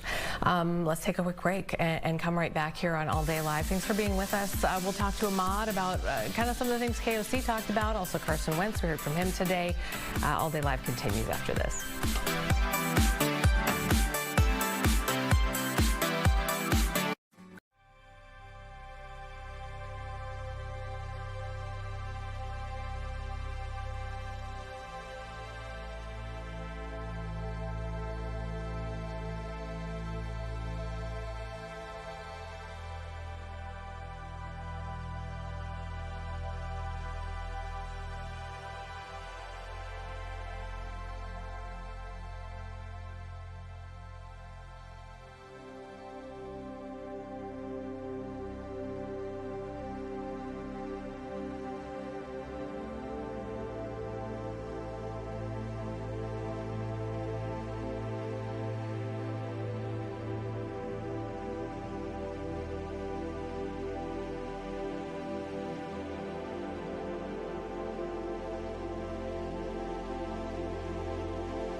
Okay, welcome back to All Day Live. A lot to talk about, especially as it relates to the Vikings today, as we had a couple of opportunities to hear from some folks, including Carson Wentz a short time ago, and then even a shorter time ago, head coach Kevin O'Connell. So Ahmad Hicks was there for both of these and joins us now. So outside TCO, Ahmad, thanks for popping in here. All right, let's start with KOC first and foremost. Kind of distill some of what he had to say today. Asked a lot of questions about that Chargers game and the decision to keep Carson Wentz in. Yeah, so pretty much what he told us was they spoke with doctors, multiple doctors, team doctors, trainers here within the Vikings organization, top orthopedic specialists, and basically what they came to the conclusion of is that Carson Wentz can't further injure his shoulder, his torn labrum that he had. So it was more of a pain tolerance thing. And so Carson said, hey, I want to play. I want to go out there and I want to lead these guys and I want to be the starting quarterback for the Minnesota Vikings. And Kevin O'Connell honored his wish and let him go out there. So, of course, we had to asked him, did you not care about his health and the grimacing and all the pain that he was, enduring in that Thursday night football game versus the Chargers? And he said sometimes viewers at home are privy to more information, more camera looks, so he didn't see all the winces and the grimacing that we necessarily saw from the TV copy, but that, every time the doctors would, talk to him, they would tell him he's good to go, or he would say he was good to go. And, there was no other sort of thought came across his mind that he needed to be pulled out, because he said they still felt like they had a chance to compete in that game, and Carson gave them the best chance to compete. So they went with their guy that had preparation. He was also asked about bringing in another veteran quarterback before that game, but he said, basically they had their final practice Tuesday. J.J. McCarthy had a workout, and Wednesday at 1 o'clock they're boarding a plane. So he said it takes a lot to get a guy in, go through their physical, get them signed, and then get them up to game speed. So ultimately they were left with, Brosmer and Wentz. And that's kind of what happened, and Wentz just took that beating. So what did he have to say specifically about J.J. McCarthy and kind of the journey? I know a lot of it's hindsight's 2020, but what did he have to say about it, and what are you reading from him as far as how ready is J.J. to go, physically, mentally in the game? Let's start there. Yeah, when he talked about JJ, he said they actually went back and watched some games from earlier this season, the Chicago Bears game, the Atlanta Falcons game. And one thing that I kind of thought was interesting that he pointed out was how the Falcons game, he didn't have a ton of time to prepare. We kind of were under the assumption that he was good to go mentally, but he said he really missed a ton of prep time because of the birth of his first kid. And so he really came in Friday, had a good day, but he said looking in hindsight, basically that, he didn't get a lot of preparation time, so that kind of translated over to the game and, not processing things the way he should have been processing. So he went back, watched some tape, because he said, he's a visual learner type guy, and to show him like, hey, this is what you're doing well, this is what you didn't do well. So he thinks that he's going to be good to go. He said he's 100% healthy this week. Max Brosmer will be the backup quarterback for the Vikings. But, he basically said that visual VR training that he did last year, reps at practice only do so much for a quarterback. Ultimately, he has to play. And that's kind of what I've been saying. Like, people need to be patient with J.J. McCarthy, because quarterback is one of the hardest positions in the National Football League. And he has a very small sample size of what he's been able to do so far. So he needs to go out there and play. And I think, people need to be patient on their final critiques, at least until he gets 5 or 6 more games underneath his belt. Yeah, especially because there's a lot of wild cards. I mean, we're talking about, what is so I'll ask you, what does the O-line look like right now as we had to head into Detroit? And then how about Detroit's defense? Like, measure that up for us. Yeah, well, that's a big storyline. So we're going to see once we get inside the locker room here today how Darisaul's feeling, how Brian O'Neill's feeling. Practice starts here, I believe, in about 28 minutes. So we'll get to go outside, get to see who's going to be practicing on that offensive line. We know Ryan Kelly won't be there. So who starts at center? Is it Michael Juergens? Is it Blake Brandel? So there's a lot to be answered still. But, you need all your guys back, because Aleem McNeil is back for the Detroit Lions. Aiden Hutchinson just got a 4-year extension this morning. And they certainly won't be taking their foot off the gas pedal versus the Vikings. They've said it before, but they haven't played their best football. And that's kind of scary to see, because they're one of the top teams in the NFC, and they haven't played their best, and they have the Vikings coming up this week. That's a scary sight. So this offensive line needs to get it together fast, because they need to protect J.J. McCarthy if this team wants to be successful in any way. Okay. We knew we were going to hear from KOC today, and then right before we heard from, a couple hours before we saw that Carson Wentz was added into the speaking schedule today. I didn't get a chance to see it or hear any of it. What what did Carson have to say? And he was in there late again. Was that, I'm guessing, kind of on purpose to kind of buffer some of the questions heading into KOC? Yeah, so, basically the decision to play Carson Wentz and to continue playing him in that second half versus the Chargers game has been a huge talking point around Minnesota, around the National Football League, about did they care about his health? Was he healthy enough to play in that game? And Carson basically just came out and owned everything, said it was my decision. I wanted to play. It was a pain tolerance thing. So basically trying to take some blame off of Kevin O'Connell's shoulders a little bit and just say it was my decision, and he basically said that he spoke with doctors. He spoke with everyone around him. They gave him the green light to play, said he couldn't injure his shoulder any further. And so that's pretty much what Carson, came out and told us, to try and take some weight off of Coach O'Connell's shoulders. But I still think that, Coach O'Connell had a decision, a very important decision to protect his players' health. I asked him about that, but he said ultimately, it was a pain tolerance thing. And every time he spoke to the team doctors, they said he was good to go, physically, that, he can't do any more harm. And so that's kind of the answer he had, and that's the answer he stuck with here today, both of them. Yeah, and a lot of the fans, I think, at some point go, well, yeah, there's a lot that goes into this. And I thought it was interesting when KOC talked about the definition of out of reach. Right?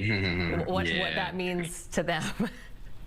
I know sometimes as a coach, you can be, or as a player, you can be a little delusional when the game is over and it's out of reach.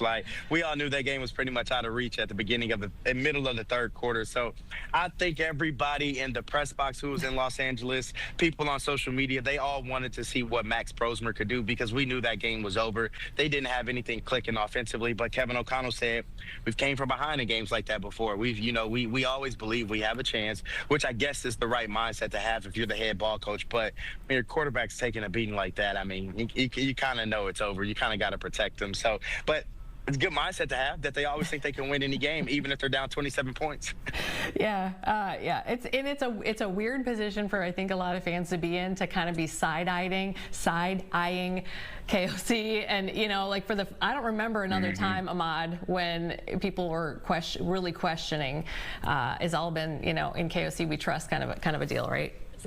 Yeah, absolutely. I mean, since I've been here, it's always been he's the mastermind. He's the quarterback guru. He fixes all those problems. But I think, people they got a chance to see KOC without a veteran quarterback, without a guy who is a proven winner, I wouldn't say Sam Darnold. He made him a winner, but Kirk Cousins, when he came in here, he inherited a pretty good quarterback who just needed a good system and needed guys around him. And now we're seeing all right, when you don't have that offensive line, when you don't have, the best quarterback that you need out there leading your troops, what type of play calls are you calling? How are you putting your guys in position to win? And I think, people kind of saw a different side to KOC, and he certainly had to face a little bit more pressure this week than I think he's ever had to face, because before it was always an external factor. It was always Kirk Cousins, hangs onto the ball too long, or the offensive line's not that good, the defense is not that good. There was always some type of an excuse, whereas now it's all right, coach, you had some line variations earlier this season, you got your wide receivers now, and it's we're still having some of the same problems offensively with these quarterbacks. So what's the deal, coach? So I think he's feeling that pressure, and I think if anybody wants to win this week, it's Kevin O'Connell. He knows they need one for sure. Oh, definitely. It helps that he has such a cool demeanor, and he never gets you know what I mean? I think that just kind of helps in kind of just going, all right, I see you. Okay. For sure. Thanks, Ahmad. Appreciate that, and we'll let you get back. I know you got more gathering to do there of information for us. So we'll see you a little bit later tonight. Thanks. All right, sounds good. Okay, see you guys later. See you later. All right. We're going to take a quick break. While we do, though, Rick and Kathy, I see your email here. I'm not going to get into specifics, but you're from Alexandria, and I love that about you because that's where I graduated from high school. But yes, I see your question. Again, I'm not going to get into specifics, but just know that we got our eyes on it. We're working on it. Sometimes we work to confirm things, and that takes a little time, but we're working on it. So there you go. Special message for Rick and Kathy watching from Alexandria, or at least from Alexandria. We'll be right back after this. All Day Live continues. The Fed dropping that key interest rate. We're going to talk about that when we come back, and much, much more. Stay with us.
All right, hi, welcome back. Ryan and I are just kind of looking at what we're going to do next, and I think we're going to listen into Fed Reserve Chair Jerome Powell as they have voted 10-2 now to lower the benchmark overnight borrowing rate to a range of 3.75 to 4%, or 3.9 is also a number we're seeing. So let's listen into Fed Chair Powell.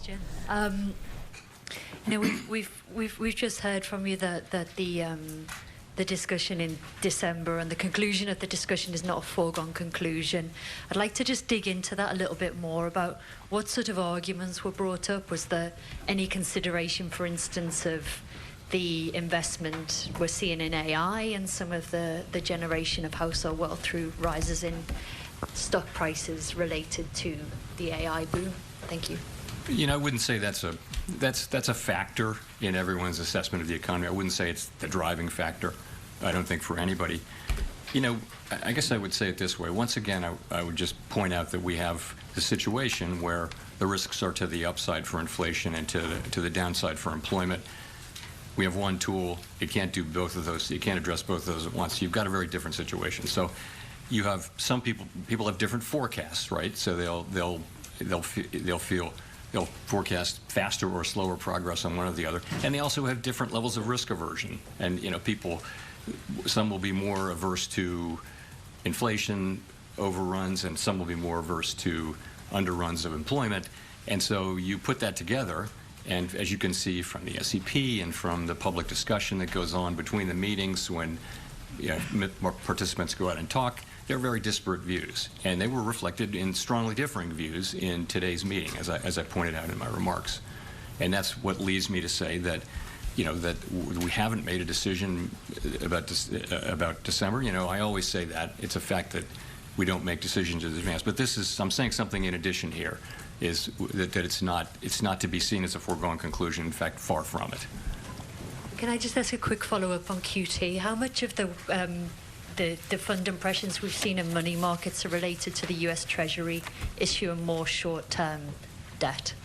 You know, that could be one of the factors, but the reality is we've seen, you know, the things that we've seen, higher repo rates and federal funds rate moving up. These are the very things that we look for. We actually have a framework for looking at, you know, the place we're trying to reach. What we said for a long time now is that when we feel like we're a bit above what we consider a level that's ample, that we would freeze the size of the balance sheet. Of course, reserves will continue to decline from that point forward as non-reserve liabilities grow.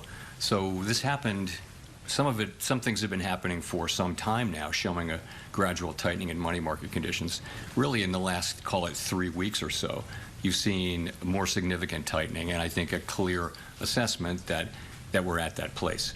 The other thing is, you know, the balance sheet is shrinking at a very, very slow pace now. We've reduced it by half twice, and so there's not a lot of benefit to be holding on to get the last few dollars, because, you know, again, with the balance sheets, the reserves are going to continue to shrink as non-reserves grow. So, you know, there was support on the committee as we thought about it to go ahead with this and announce effective December 1 that we will be, you know, freezing the size of the balance sheet. And the December 1 date gives the markets a little bit of time to adapt.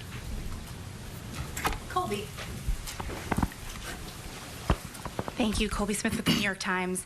So much of the rationale for cutting interest rates, even as inflation moves away from the 2% target, seems to be, you know, that there are these mounting downside risks to the labor market. But if those don't materialize and the labor market either stabilizes around current employment levels or even starts to strengthen somewhat, how would that change your perception of how much interest rates need to fall from here? Would you then be a bit more concerned about underlying inflation and the possibility of second-round effects from tariffs? Yeah, I mean, in principle, if you were to see data that suggested that the labor market's strengthening or even that it's stabilizing, you know, that would certainly play into our decisions going forward. So, we do have, you know, we get some data. The labor market is a place where we get, for example, we get the state-level data on initial claims, which are sending a sort of a signal of more of the same. We also get, you know, job openings. And we'll get lots of survey data. We'll get the Beige Book and things like that. So we'll have a picture of what's going on in the labor market. And, you know, the fact that we're not seeing an uptick in claims or a downtick really in openings suggests that you're seeing maybe continued very gradual cooling, but nothing more than that. So that does give you some comfort. But if this shutdown lasts a while longer and you don't have that data in hand, I'm just wondering how that hinders the committee's ability to assess the state of the labor market and make the right policy decisions, and also how much is that factoring into the debate about December? Yeah. So we get like I mentioned what we get in the labor area. We get some data in inflation, some data in economic activity. And we'll have a picture of what's going on. We also will have the beige book again.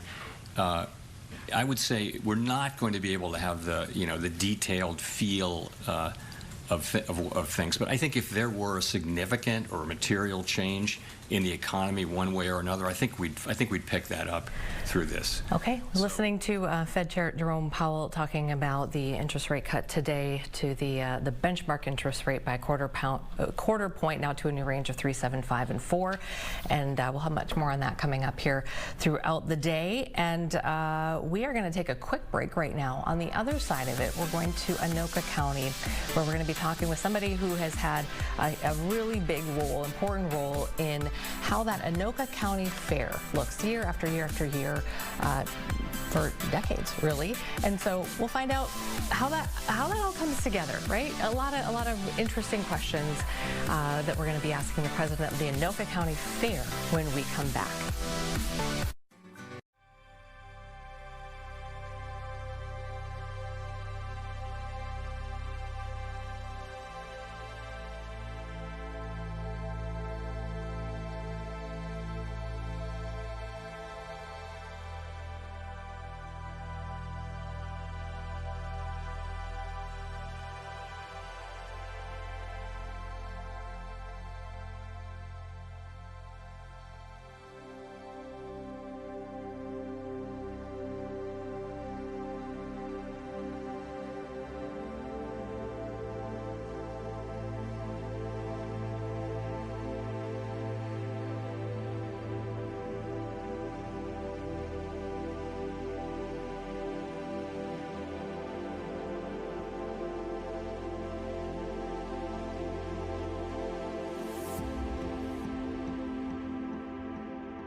Just thinking about fairs makes so many people so happy. Love the fair, state fair, county fair, any kind of fair. Our next guest has played a really important role in the Anoka County Fair for nearly 3 decades and was actually just put into the national spotlight for it. Michael Allers. Did I say it right, Michael? You did. Okay, Michael Allers is the Anoka County Fair president. Been there for 27 years. Thanks for joining us. Well, thank you for having me. This is pretty cool. So first, can I start with kind of a general question of, because I don't know that I've ever interviewed a fair president before, a really important job. What's the life of a county fair president like? Is it like a year-round thing? You know, what's a day in the life?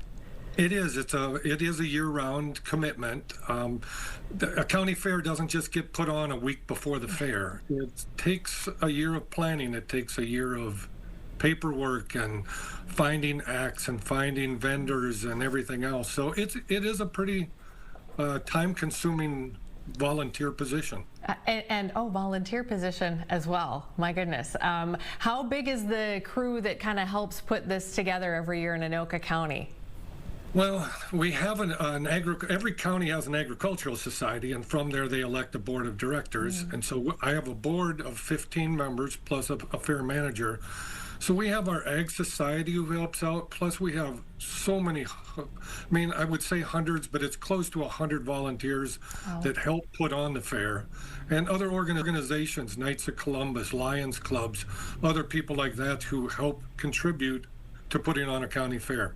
Let's take us back to the most recent Anoka County Fair. How did it go? What were some of the big wins for you guys?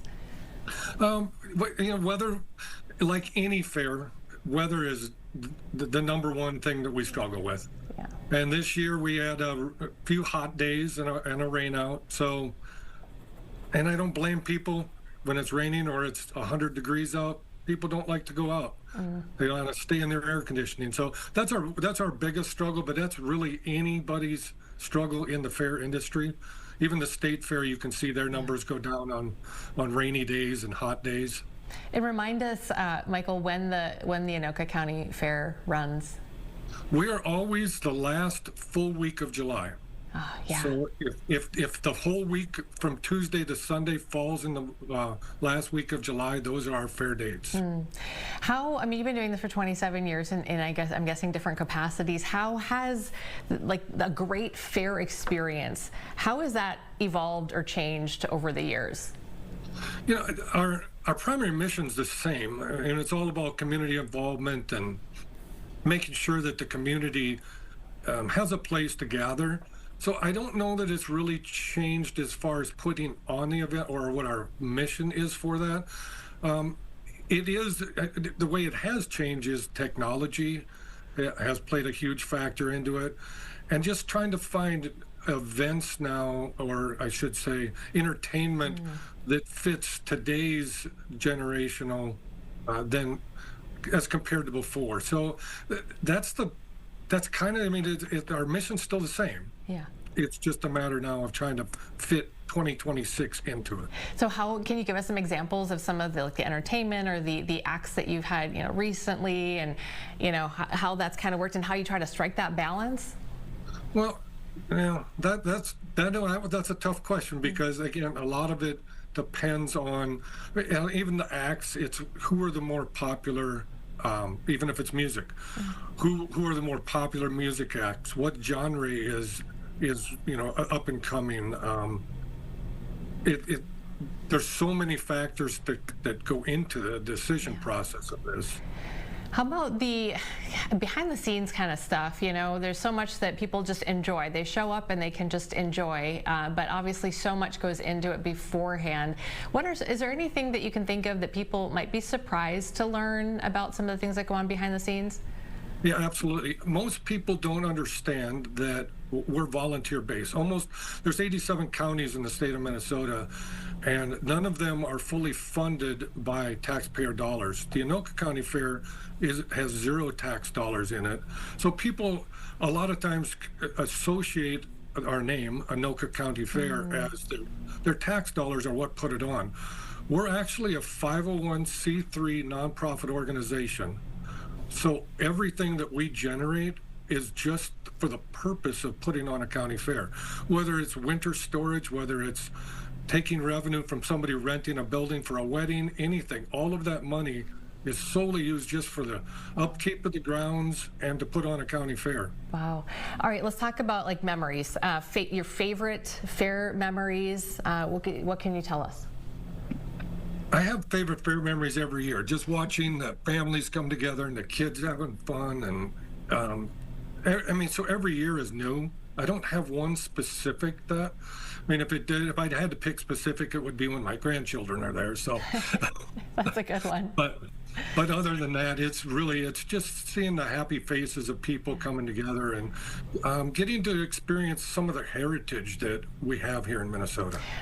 You're from Minnesota, so I know you don't like to brag, but if you could tell us about the award that you were just recognized with. This sounds pretty cool. It is. It is very. I mean, it's so not just being on the local recognition. This is a national recognition from the International Association of Fairs and Expos, and in that group, that organization, are state fairs, horse expos, county fairs, anybody who is in that community.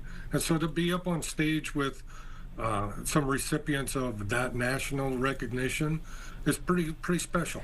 That's awesome. Can we do a quick lightning round here? Just a couple of seconds left. Your favorites, favorite ride?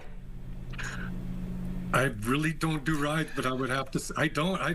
Being in the industry, that's what people ask me too. What's your favorite food? It's like, I've been around this for so long That's next. I know, but I don't. I mean, I don't really eat the fair food a lot just because I'm there all the time. That makes sense. That makes sense. You know what? I get it. I 100% get it. Thank you for joining us. And it sounds like you guys have been just doing an incredible job there in Anoka County with the fair, with the resources that you have. So thanks for joining us, Michael, and congratulations on your recognition. Thank you for having me. You bet. All right. Take care. We'll see you. All right, Ryan. So you never know. Sometimes that happens where they're just like, look, you know. What's your favorite fair food? That's a great question. I don't. It's the ice cream from that I call it the Dairy Barn, but I think it's the Dairy Association on your way out. Just could eat 2 of those every day at the fair. How about you? At the Minnesota State Fair, I like the deep fried candy bars. You do, really? I wouldn't have pegged you as. I've never been to the Anoka County Fair. Me neither. I've driven past the fairgrounds. Yeah. But now learning about it, I mean, and a lot of I go to like the Stevens County Fair because I was born in Morris, and so I'll go there every year. It's small, it's tiny, but I love it because it's free. You park, you don't pay, you just walk, and then you just kind of walk around a little bit and and talk to people and eat some good food and walk on out. And yeah, it's. Don't sleep on those county fairs for sure. No. I used to go to the Crow Wing County Fair up in like the Brainerd Lakes area. Yeah, nice. Yeah, we'd go up there for the summer, and it was fun. It was fun. It is. I love those Threshing Bees County Fairs. That's just like at the heart of who we are here as Minnesotans. Hopefully it never goes away. It's volunteer. Gosh, I didn't realize how much of it was volunteer though. It's crazy. It is crazy. Okay, well, we appreciate everybody watching. We're gonna close things out here for All Day Live, but we'll be back tomorrow, right, Ryan? That's the plan. Yes, that's the plan. Yeah, until we're told otherwise. You never know. You never know. Thanks for watching, everybody. Enjoy the rest of your afternoon, and we'll see you back here tomorrow. We think.